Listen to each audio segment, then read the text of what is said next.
Fala galera, bora para mais uma aula hoje aí. A gente vai falar sobre controle de fluxo, né? Então tem while, repeat, for in, for each. Eles são usados como estruturas que permitem uma repetição de um determinado bloco de código enquanto uma condição ela for verdadeira. Ou então para cada item de uma coleção que você tenha também. Beleza? Então, vamos começar pelo while. O while, a gente pode fazer aqui usar um contador. Então, var counter igual a 0. E enquanto esse counter for menor que 3, eu vou printar aqui o valor do contador e o valor desse counter. E para cada iteração, eu vou somar 1 aqui nesse contador. Vou incrementar ele. Então, se a gente der um play aqui, ele vai passar por esse valor, por esse print aqui, 3 vezes. Primeira vez, ele vai verificar aqui se o counter ele é menor do que 3, ele vai ser 0 na primeira vez, né? Ele vai imprimir aqui 0, ele vai incrementar e vai passar para a próxima iteração. Vai fazer essa verificação de novo até que o contador passe por aqui, imprima 2, vai incrementar, vai virar 3 e aqui essa condição vai ser falsa porque o contador ele vai ser igual a 3. Então ele vai imprimir aqui, vou deixar aqui um fim aqui para vocês verem que ele saiu daqui e ele imprimiu o fim depois. Beleza? Então essa é uma forma de usar o while. Então while, uma condição, ele vai executar esse bloco de código aqui até que essa condição seja falsa. Se a gente não tivesse feito isso, ele ia entrar num loop infinito aqui, porque o counter ele vai ser sempre, vou até parar aqui, mas se vocês verem aqui, ó, ele entrou num loop infinito, ele imprimiu 1 zilhão de vezes aqui, ó, porque a gente não fez essa alteração aqui. Então a condição sempre foi verdadeira e ele entrou no loop. Com essa condição, uma hora ele vai parar. Beleza? Temos também o repeat, que ele é ligeiramente diferente. Então a gente faz repeat o bloco do código enquanto o counter aqui for menor que 3, por exemplo. Vou fazer a mesma coisa, tá? Então aqui, na verdade eu vou pegar esse bloco de código aqui e vou só comentar esse cara aqui para não ficar imprimindo ali duplamente, beleza? Então repeat é a mesma coisa aqui, com uma pequena diferença, que ele executa primeiro e depois ele verifica. No caso aqui, deu a mesma coisa. Mas, por exemplo, se a gente tivesse aqui uma condição que ela fosse inicialmente falsa, ele ia executar esse código mesmo assim. Então, enquanto o counter for menor que 0, vocês vão ver que ele vai imprimir uma vez aqui. Por quê? Porque o counter ele é 0. Então, ele vai executar esse código aqui primeiro, ele vai incrementar e aí depois ele vai fazer a verificação. Quando ele fizer a verificação, mesmo que de início esse counter não era menor que 0, ele era igual a 0, ele já executou o código aqui. Então depois que ele vai fazer a verificação, vai ver que o counter na verdade aqui já vai ser 1 e ele não vai executar. Se eu comentar essa parte aqui do código também, vai ter a mesma saída. Ele vai passar aqui uma vez, não vai incrementar no caso, né? Vai continuar 0. E aí, enquanto esse counter for menor que 0, ele vai executar isso aqui. Nesse caso aqui, ele era igual, né? Então ele só vai passar a primeira vez aqui e nunca vai voltar aqui. Beleza? Se a gente fizer isso aqui e aumentar aqui, aí ele vai imprimir algumas vezes até que essa condição seja falsa. Beleza?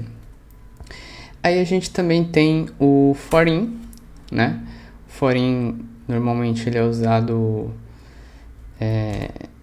com alguns, deixa eu ver aqui, for algum valor dentro de um range, então de 0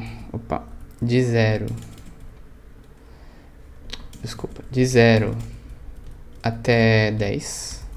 Vou diminuir aqui para não imprimir um monte de coisa. 0 até 5. E a gente pode imprimir aqui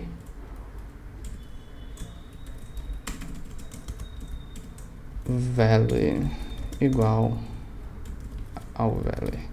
Vou apagar isso aqui, dar uma comentada só para não ficar imprimindo coisa aqui. Então, o forin ele vai atribuir um valor aqui para essa constante value aqui nesse range que a gente passar aqui. Então, vamos lá. Se a gente imprimir isso aqui, ele vai fazer essa iteração aqui, esse for, por cada um dos valores aqui inteiros, de 0 até 5, inclusivos, tá? Ele inclui o início e inclui o final. Então, aqui ele imprimiu 0, 1, 2, 3, 4, 5.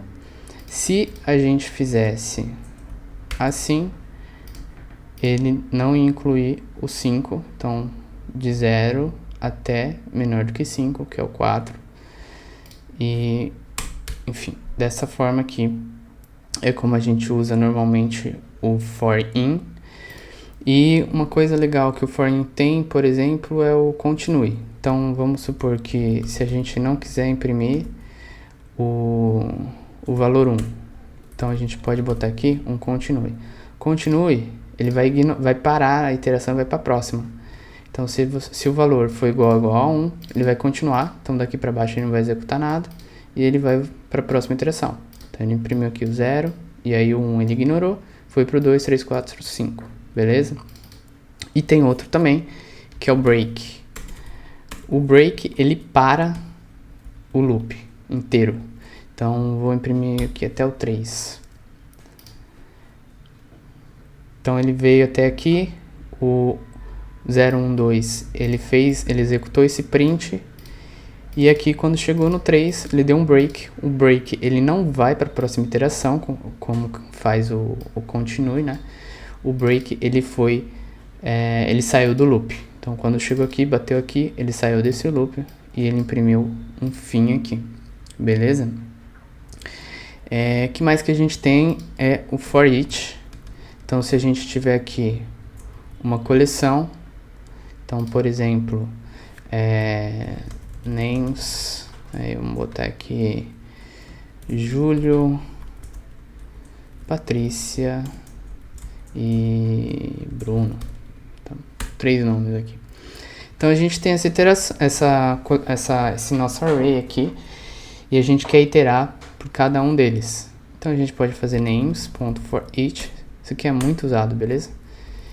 E aqui ele vai executar um bloco onde ele vai passar esse valor aqui. Para cada iteração você vai ter acesso a esse name aqui. E aí a gente pode imprimir aqui hello name. Opa. Aí. E aí, se vocês derem um play aqui, vocês vão ver que ele vai passar ordenadamente, né? Posição 0, 1, 2, 3 por cada um desses itens aqui, desse nosso array, usando o for each, beleza? E aqui poderia ser outras coisas também, tá? Não precisa ser um array de string nem nada. Qualquer array você pode executar esse for each aqui, beleza? E assim, o que usa muito, o que você vê muito no mercado? Você precisa saber tudo, tá? Mas mercado de trabalho aí,